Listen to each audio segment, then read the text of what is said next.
Bakit sa tingin niyo po si Jesus kailangan niyang mamatay sa krus? Bakit ang piniling klase ng kamatayan na pinahintulutan ng Ama ay ang kamatayan sa pamamagitan ng pagkapako niya sa krus? Bakit hindi na lang po siya pinugutan ng ulo para walang sakit, para mabilis? Pwede rin naman po siyang ibigti para mas-suffocate siya. Pwede din naman po na siya ay bugbugin, batuhin, hanggang mamatay siya. Pero bakit sadyang pinili at pinahintulutan ng kanyang Ama na siya ay masawi sa krus? May malalim pong dahilan yan. Dahil sa pamamagitan ng kanyang pagkamatay sa krus, may inayos ang Diyos na nung sa umpisa ay sinira ng tao. Sa unang kwento nating mga tao, ano ang naging daan ng pagkakasala, ng pagtalikod sa Diyos? Di ba ang puno ng karunungan ng tama at mali? Dahil ang punong yon ang naging dahilan ng pagkakasala ng tao, kinakailangan din ng isang puno o kahoy na magsisilbing pag-aayos o pagbabalik ng tao sa Diyos. Bakit pinako ang kamay ni Jesus? Dahil ang kamay ng tao ang naging dahilan ng kanyang pagkakasala. Ang kamay ni Eva ang pumitas sa pinagbabawal na bunga. Sa kamay ng tao, nagkasala, pero sa kamay ng Diyos, binabalik niya ang tao. Binubuo siya muli. Bakit kailangan putungan ng koronang tinik ang ulo ni Jesus? Dahil tandaan niyo po, pagkatapos nagkasala ni Adan at ni Eva, dito po tumubo ang halaman na matinik.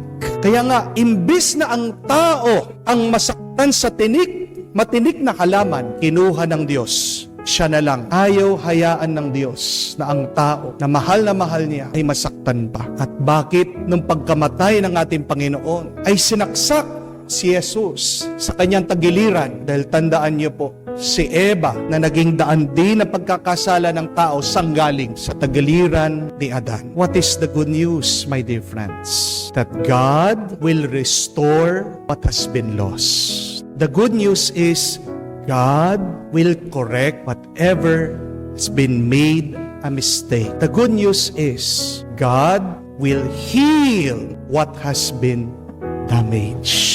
Kaya huwag tayong mag-alala. Numan ang pagkasira ng iyong buhay, sakit man ang iyong pinagdadaan, believe in God because God is our great restorer. God is our great healer.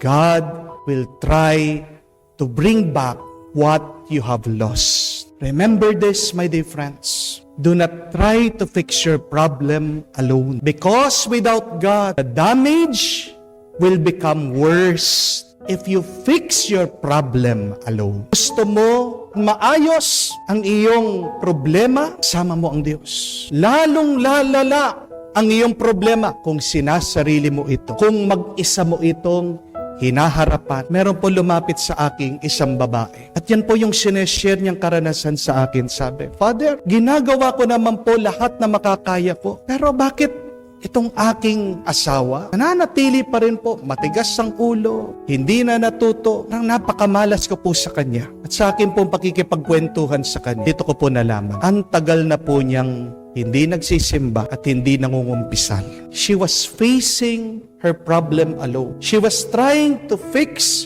her problem alone.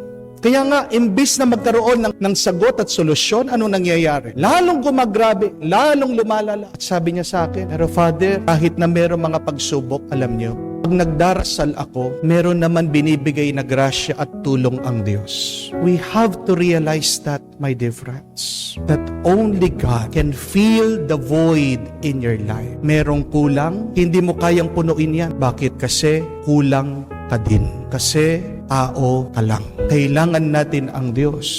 Kung gusto natin magkaroon ng kaganapan, numan ang nagiging kulang ng ating buhay. Another good news is, where we have lost things, through the help of God, we will find them again. Where we have been damaged and hurt, it is there that we would experience restoration, completion. Kung saan ka nadapa, diyan ka ibabangon ng Diyos.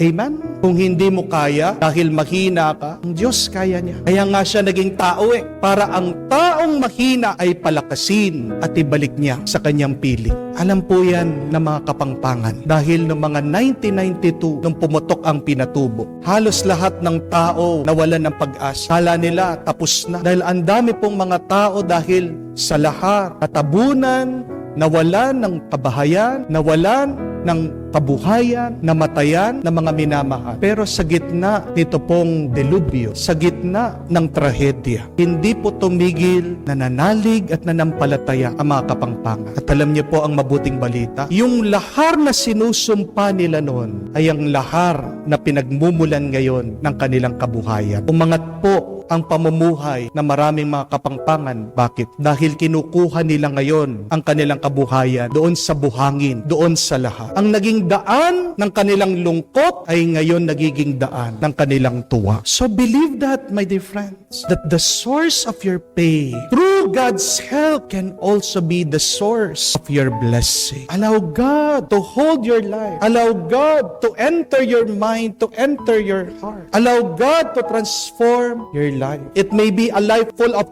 curses, but through God's help, it will be a life full of graces and blessing. Amen? Ang kagustuhan ng Diyos ay maging masaya ka. Pero paano ka magiging masaya? Kung paulit-ulit ka na lang bumabalik sa kasalanan. Ano po sa tingin niyo ang pinaka malungkot na eksena ng pasyon ng ating Panginoon? Ano po yung nakaka-touch sa inyo pag naririnig nyo yung kwento ng pagdurusa ng ating Panginoon sa Kalbaryo? Yun po ba yung pagsalubong nila ng kanyang ina habang siya ay nagbubuhat ng krus? Very touching po yun. Yun po ba yung paghagupit sa kanya habang iniwan siya ng kanyang mga alagad? Nakakaantig po ng damdamin niya. Nakakaiyak po ba para sa inyo yung pagkapako niya sa krus? Nakakaiyak po ba para sa inyo yung mag-isa siyang nakabayubay sa krus, minumura, pinapahiya ng mga tao? O yung po bang paglilibing ng ating Panginoon? Pagkatapos ng kanyang kamatayan, dumating ang kanyang ina at niyakap ang kanyang anak na inalagaan magsimula nung siya'y sanggol. At ngayon, siya pang maglilibing sa kanya. Opo, nakakalungkot po ang mga eksenang ito. They move us to tears.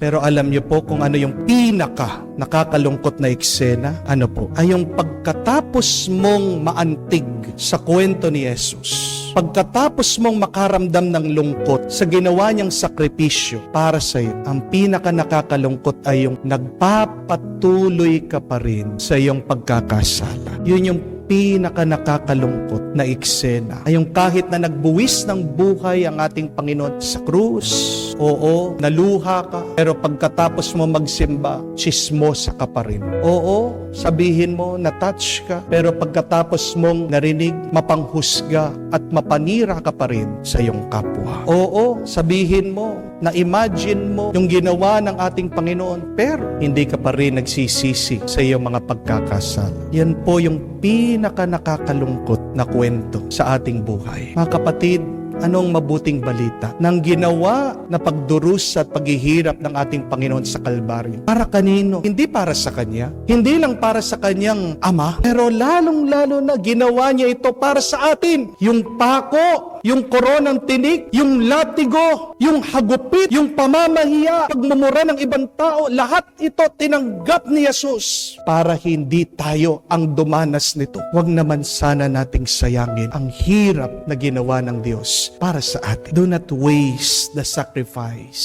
of Jesus. Kaya kung meron ka man naramdaman sa iyong puso dahil narinig mo ang kanyang pagdurus, ang kanyang hirap sa Kalbaryo, gamitin mo yon para sa iyong pagbabago. Mga kapatid, gusto ng Diyos na maging buo ka, maging masaya ka, maging payapa ka. Ginawa na niya, makakaya niya, at higit pa. Sana gawin din natin ang makakaya natin at higit pa. Patulong tayo sa Diyos. Tayo'y maniwala, magtiwala sa kanyang tulong ay may sasaayos anuman ang pagkukulang, anuman ang problema ng ating buhay.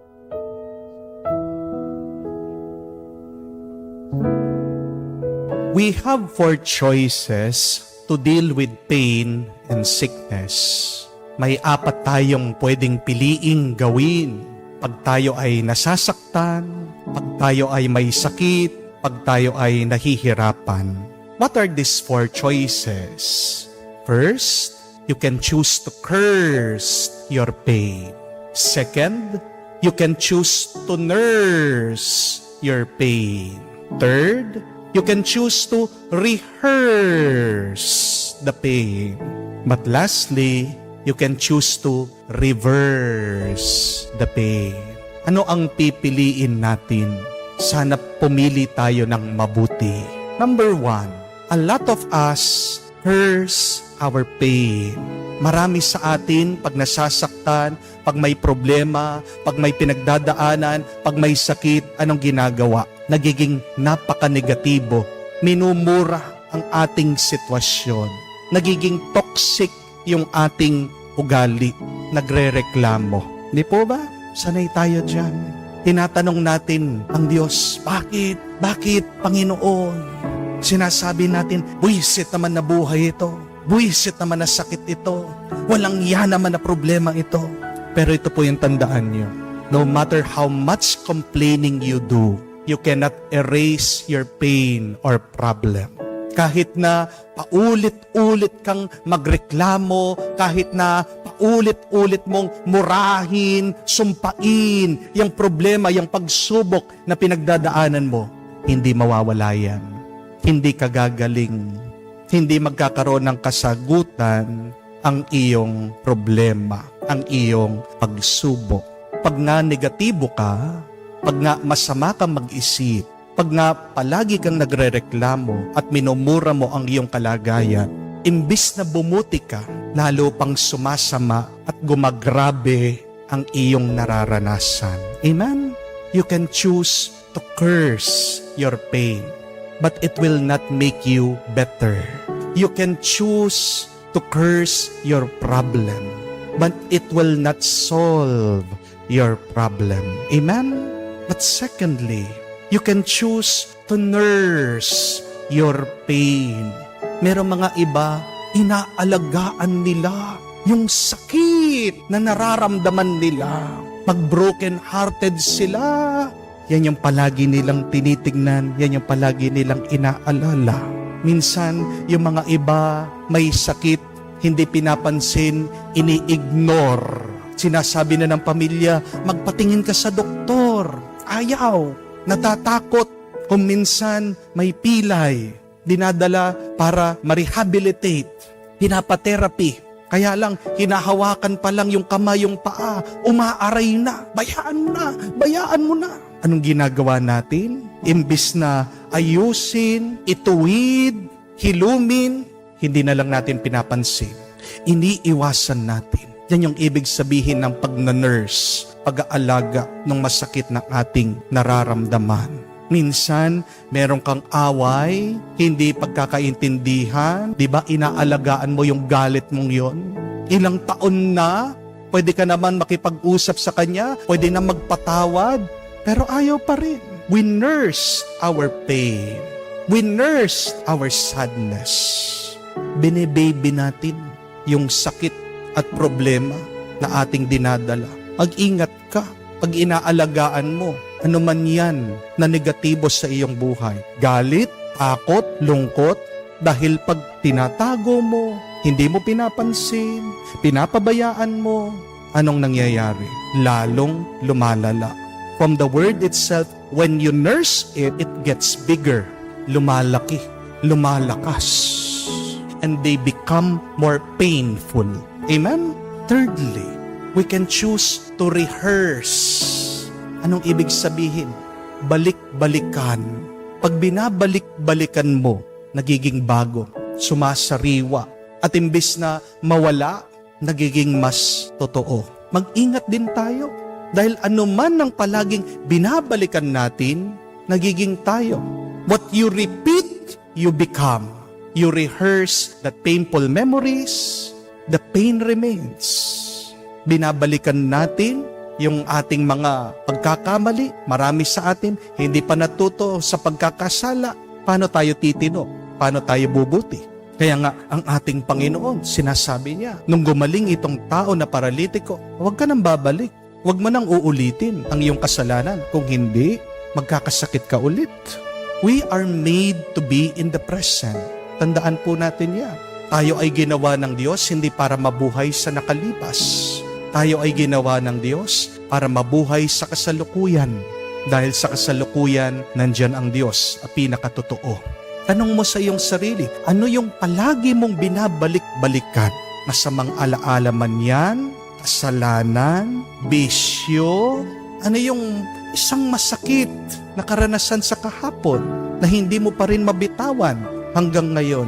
You can choose to rehearse, to go back, but it will not remove the pain.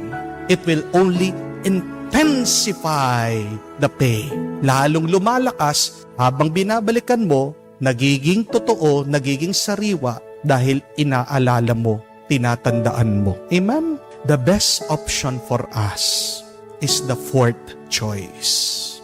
The fourth choice is that we can reverse the pain. Pwede mong alisin, baliktarin, paano? Sa tulong ng Diyos.